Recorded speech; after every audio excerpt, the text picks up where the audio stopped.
Ya, silakan bisa dimulai.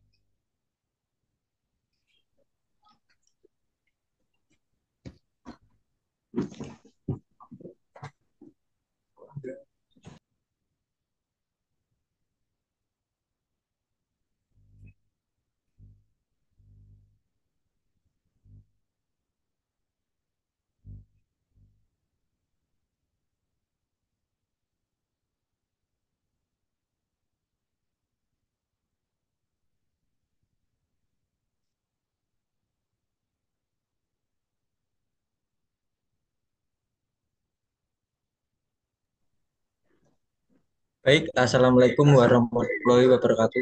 Waalaikumsalam. Waalaikumsalam.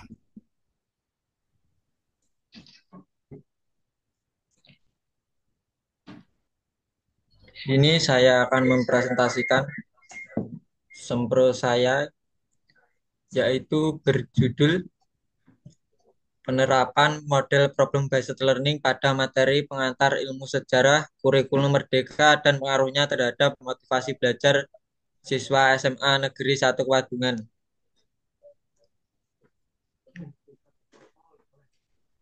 Itu selanjutnya yaitu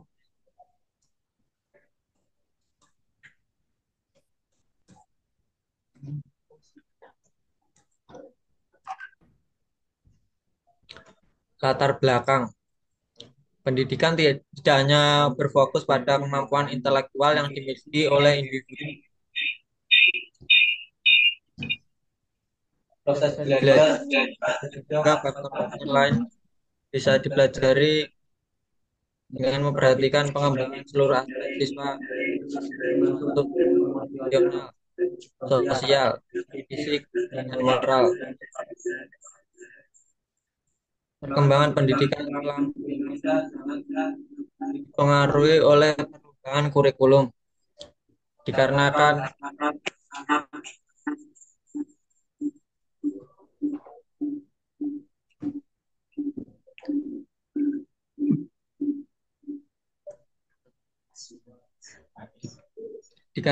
zaman telah berubah ya, maka kurikulum itu juga akan mengikuti perkembangan zaman yang sebelumnya yaitu K13 menjadi kurikulum merdeka.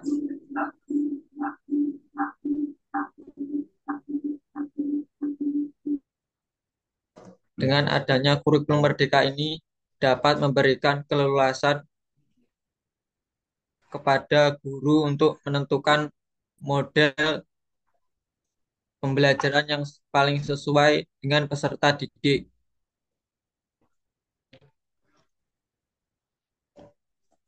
Problem based learning merupakan suatu pendekatan pembelajaran di sekolah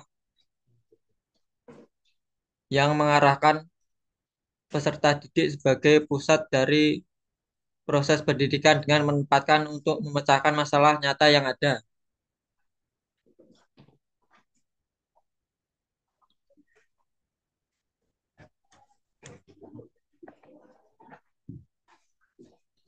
Berikut merupakan rumusan masalah dan tujuan penelitian.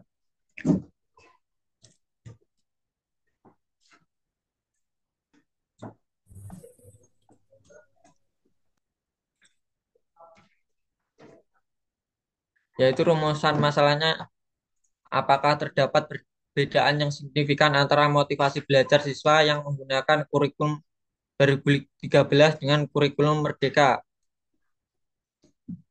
Yaitu nomor dua, apakah penerapan model pembelajaran berbasis problem based learning dapat meningkatkan hasil belajar siswa pada materi pengantar ilmu sejarah kelas 10 SMA Negeri 1 Kuadungan. Tujuan penelitian: mengetahui perbedaan antara motivasi belajar siswa kurikulum 2013 dengan kurikulum merdeka. Mengetahui peningkatan hasil belajar siswa setelah menerapkan model pembelajaran problem based learning. Untuk yang selanjutnya yaitu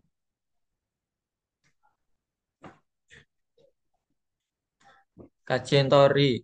Yang nomor satu yaitu problem based learning. Problem based learning ini yaitu model berbasis pemecahan masalah. Nomor dua yaitu motivasi belajar. Motivasi belajar yaitu perasaan yang ingin belajar sesuatu. Untuk motivasi belajar itu ada dua yaitu intrinsik dan ekstrinsik.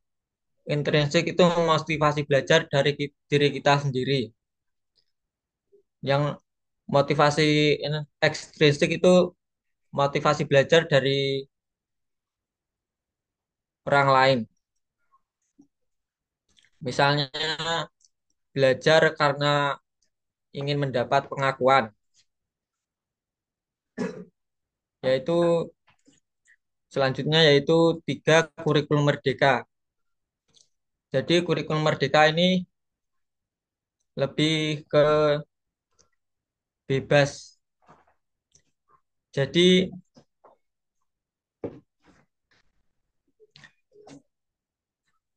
kurikulum merdeka ini lebih ke siswa belajar mandiri. Yaitu untuk selanjutnya penelitian terdahulu. Berikut satu Coba Kak, Kamisa Aman, coba aja ini.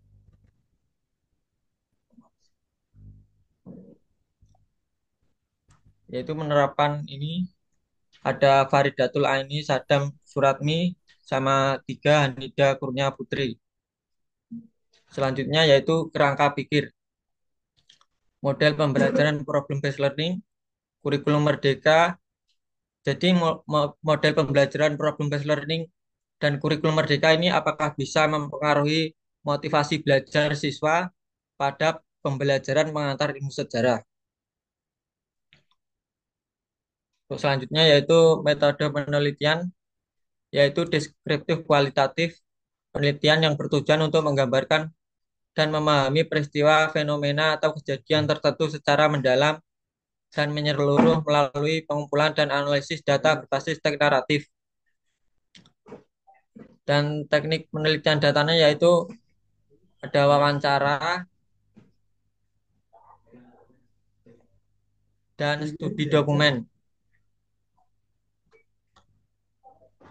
Untuk teknik wawancara itu interaksi langsung antara peneliti dan responden.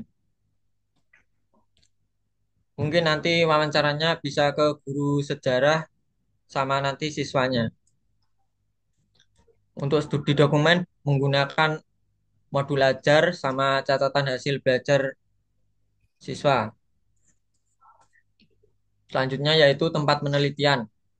Tempat penelitiannya bertempat di Jalan Raya Ngawi, Kwadungan, Dusun Tirak, Kecamatan Kwadungan, Kabupaten Ngawi. Untuk jadwal penelitiannya ini pas pengajuan judul itu saya April, pengambilan data dan analisis data penyusunan Mei, penyusunan proposal Mei, sama Juni ini seminar proposal. Baik, itu saja dari saya. Jika ada yang ingin bertanya, silakan. Ya, terima kasih Saudara Uza atas presentasinya. Ini pertanyaan dari saya ya. Tadi di dalam pengumpulan data itu ada dua teknik pengumpulan data yang digunakan, yaitu wawancara dan studi dokumen.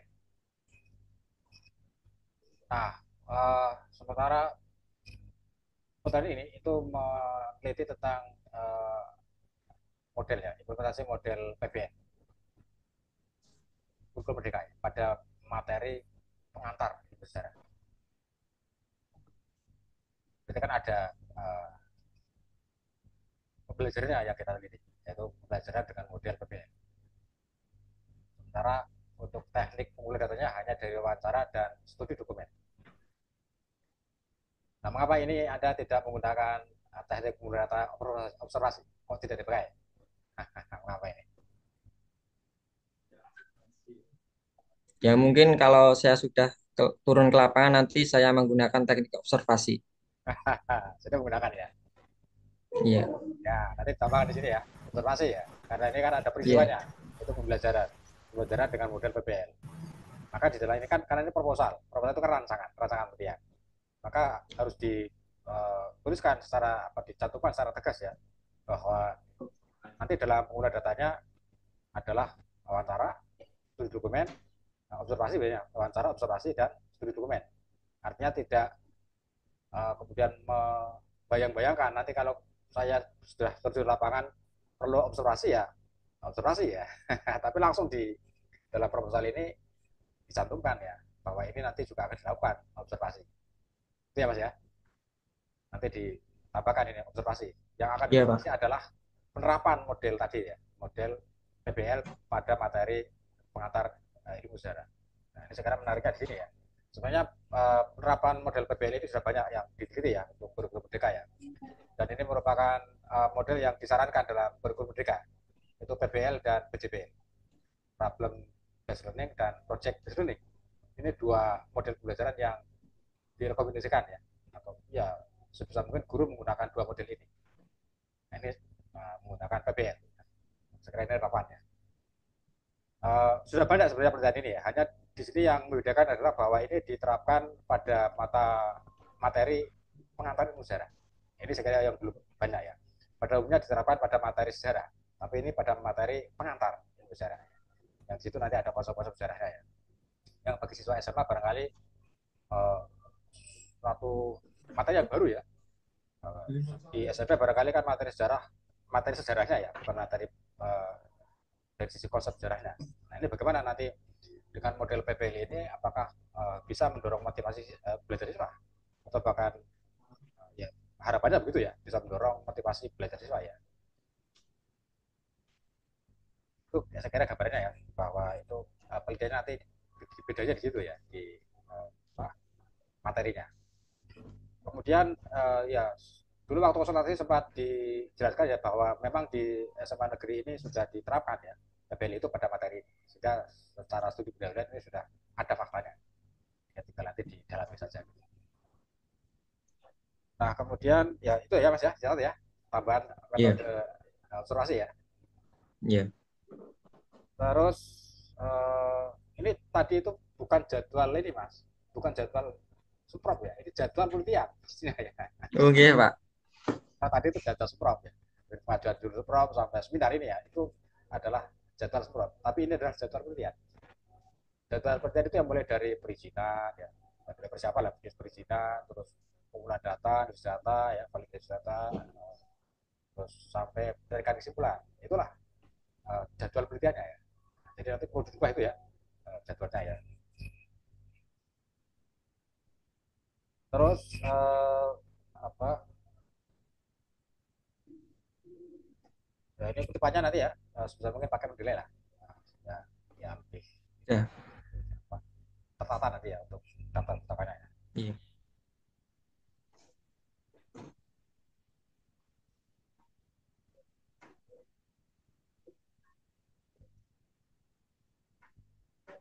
Ya itu aja, tambah aja Mas. Silakan, ada yang lain mungkin apa kan? Cukup? Kalau cukup bisa di hari. Baik, akan saya tutup. Wassalamualaikum warahmatullahi wabarakatuh. Waalaikumsalam. Ya silakan, serta berikutnya dari Elsa ini sudah muncul ya.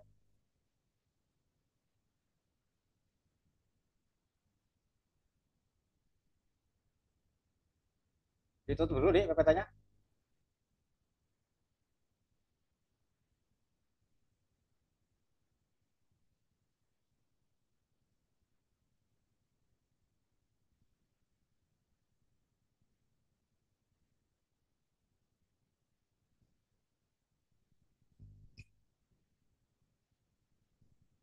Mas, Oza, ditutup dulu presentasinya. Ini ya, PPT-nya. Di close dulu.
Ya, silakan dimulai.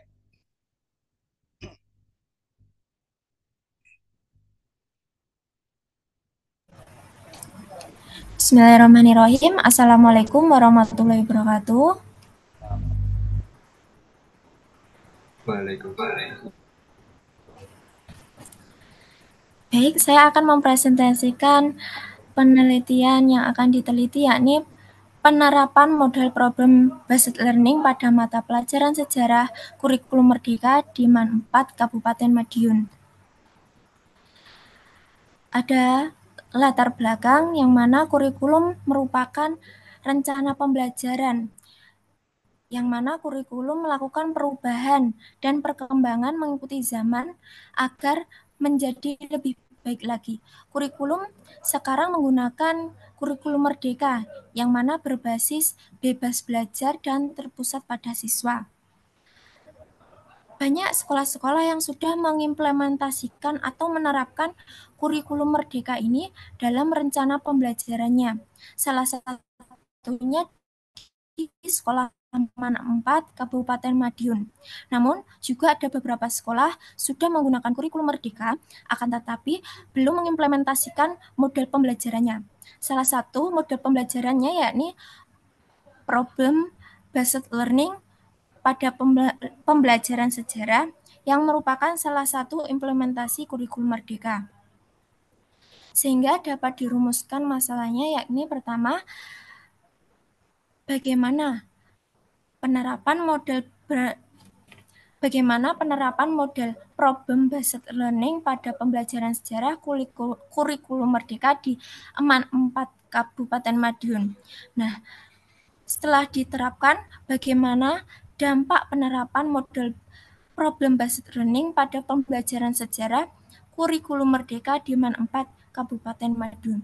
Sehingga tujuan dari penelitian yaitu untuk mendeskripsikan penerapan model PBL pada pembelajaran sejarah kurikulum merdeka di MAN 4 Kabupaten Madiun dan mengungkapkan dampak penerapan model PBL pada pembelajaran sejarah kurikulum merdeka di MAN 4 Kabupaten Madiun.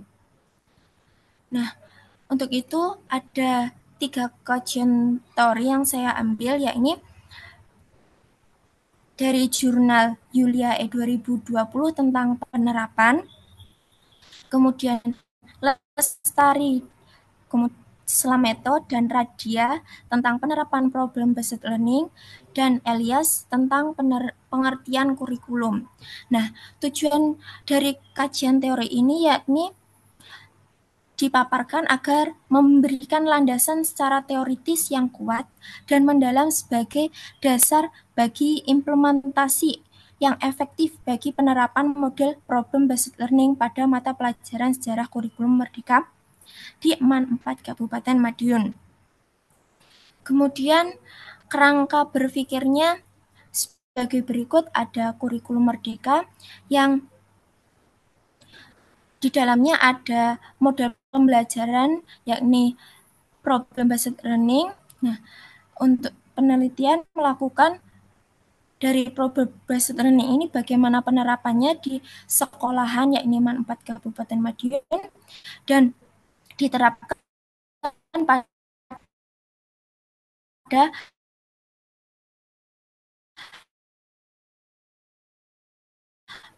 pembelajaran sejarah. Nah, kemudian jenis penelitiannya yakni menggunakan jenis kualitatif dengan pendekatan deskriptif karena akan memberikan gambaran yang jelas dan lengkap tentang bagaimana model PBL ini berperan dalam pembelajaran sejarah di MAN 4 Madiun dalam konteks kurikulum merdeka. Nah, untuk tempat dan waktunya yakni dilakukan tempat dan waktunya yakni di MAN 4 Kabupaten Madiun, tepatnya di Jalan Haji Agus Salim, nomor 6B, Bangunsari, Kecamatan Menjayan, Kabupaten Madiun, Provinsi Jawa Timur, dan waktu penelitian yang dilakukan yaitu 4 bulan dari pengajuan judul sampai penyusunan laporan. Nah, untuk instrumen penelitian yaitu wawancara, observasi, dan dokumentasi. serta teknik pengumpulannya yakni observasi langsung ke lapangan di Sekolah Menengah 4 Kabupaten Madiun, kemudian wawancara kepada narasumber yakni guru sejarah dan Bapak Kepala Sekolah, kemudian dokumentasi atau arsip yang diberikan oleh guru sejarah atau dengan artikel-artikel atau jurnal yang relevan lainnya. Nah, untuk teknis analisis data yang saya gunakan yaitu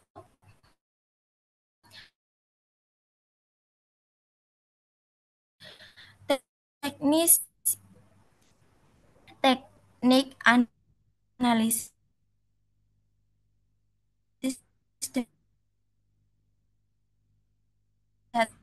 data yang berpendapat, kemudian penyajian data yaitu menyusun data agar mudah menyusun sumber-sumber yang ada, kemudian menarikkan kesimpulan.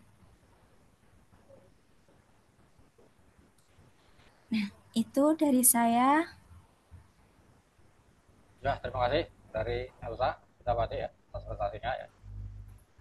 Ini topik penelitian yang aktual juga ya, masih seputar Guru Merdeka, penerapan PBL ya, bersama dengan penelitiannya Elsa tadi ya, tapi hanya dengan fokus yang berbeda ya. Kalau tadi Elsa fokusnya pada pemotivasi ya, dengan materi yang tertentu, dan ini fokusnya pada dampaknya pada pembelajaran sejarah. Jadi dengan diterapkannya model PBL ini bagaimana dampaknya pada pembelajaran sejarah, kira-kira gitu ya ini ya. Ya, saya ingin bertanya tentang ini karena menggunakan PBR ya, dan itu memang model yang direkomendasikan dalam Guru Merdeka selain juga PJBR. Nah, tentu saudari juga sudah mempelajari ya dua model ini antara PBL dengan PJBR, dan mungkin juga sudah melakukan studi pendahuluan di sana antara dua model ini. Nah, apa ini bedanya antara PBL dengan PJBR? Ya, silakan bisa dijelaskan. Untuk PBL itu lebih ke menyajikan masalah-masalah, sedangkan untuk PJBL itu seperti proyek atau membuat karya. Kalau ini PBL itu siswa dihadapkan pada suatu masalah dan menyelesaikannya ya, project based learning ya, atau siswa dihadapkan pada sebuah masalah tertentu dan kemudian bagaimana mencari jalan keluar atau solusi ya terhadap masalah itu ya. Ini dalam apa uh, istilah pendidikan sering disebut dengan metode hadap masalah juga ya, metode hadap masalah ya, kurang lebih seperti ini. Sementara PJBL tadi ya betul ya, itu bersifat siswa melakukan suatu kegiatan yang ada produknya, itu sebuah karya. Nah, di mana ini sekolah ini, mana ini sekolahnya, MAN 4 ya, itu memang hanya PJBL, memang hanya PBL, belum PJBL. Artinya apakah ada misalnya model PJBL ini yang sudah diterapkan di sana juga? Kalau PJBL saya belum tahu kalau itu Bapak. Nah, masalahnya kalau misalnya di sekolah itu juga sudah diterapkan PJBL, menurut saya lebih menarik PJBL-nya ya, karena PBL ini sudah banyak sebenarnya yang meneliti ya, walaupun dengan lokasi yang berbeda, tapi sebenarnya ada banyak. Kalau di MAN 2, MAN 4 ini sudah diterapkan PJBL, itu akan lebih menarik. Jadi siswa melakukan suatu kegiatan, sebuah proyek ya, proyek ada karyanya. Nah, coba nanti di ya di telusuri lagi ya, lakukan studi pendahuluan lagi ya, di dalam lagi, barangkali kalau di sana sudah diterapkan PJBL, itu saran saya malah di itu aja ya, yang penelitian model PJBL, yaitu barangkali nanti akan lebih terlihat dampaknya pada pelajaran, karena siswa tidak hanya kegiatan secara mungkin secara lisan ya, bahkan ini sudah PJBL kan ada kegiatan fisik ya, melakukan sesuatu, mengerjakan sesuatu, ada proyeknya, ada hasilnya, itu akan lebih menarik kayaknya. Itu ya Pak ya, coba nanti ditelusuri lagi ya, kalau PJBL ini akan lebih menarik. Kemudian ya ini tadi sudah ya, tatapnya. Kemudian ya ini salah dari saya. Ini secara umum saya lihat secara naskah sudah lengkap ya, cukup lengkap. Kemudian ya ini saya kira juga bisa dilanjutkan ke jadi skripsi ya. dengan catatan saya tadi ya, masukan sedikit masyarakat untuk PJBL-nya. Ya, terus juga seperti yang lain ini eh, kutipan ya, seperti paket nilai. Cobalah nanti ya nanti setelah UAS ini ya bisa lah dilatih terus ya, apa mendelainya ya, karena itu akan sangat memudahkan kita untuk nanti menyusun skripsi.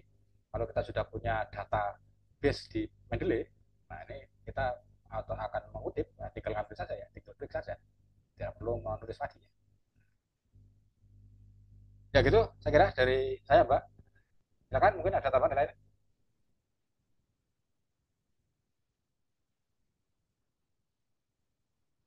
Cukup ya, baiklah kalau cukup bisa diakhiri, Mbak.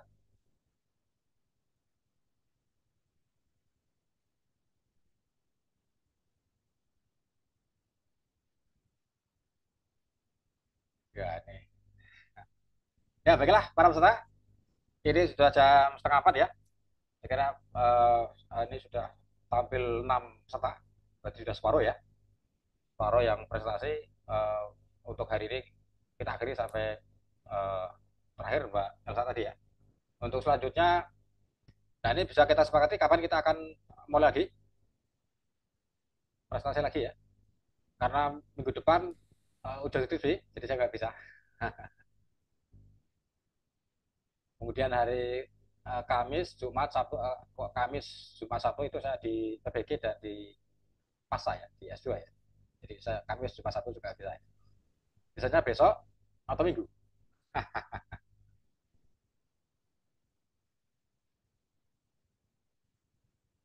Besok bisa, misalnya ya. Besok kan ada jam untuk itu ya, secara pendidikan. UAS secara pendidikan bisa kita undur minggu depan ya, karena kan UAS itu kan tertulis ya, dan ya nanti pengawasnya kan tidak seperti saya, bisa yang lain ya, karena saya ujian skripsi ya di setelah Sarbo di artinya gitu ya. Gimana besok pagi atau sore seperti hari ini, atau perlu buka dulu ya kan ya. Kalau tidak bisa diputuskan hari ini ya silakan saya tawarkan untuk yang belum prestasi, mungkin ada sekitar ada 6 lagi ya, itu besok pagi mulai jam 8 sampai jam 10, atau sore, siang atau sore ya, yang tidak ada jadwal UAS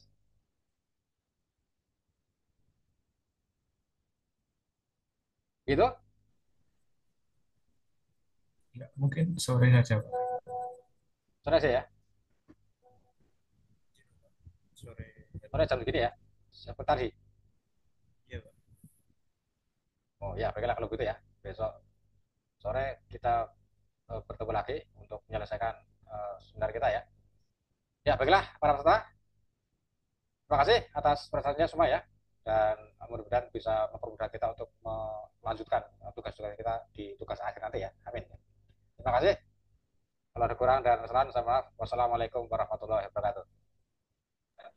Waalaikumsalam warahmatullahi wabarakatuh. Ya, selamat beristirahat.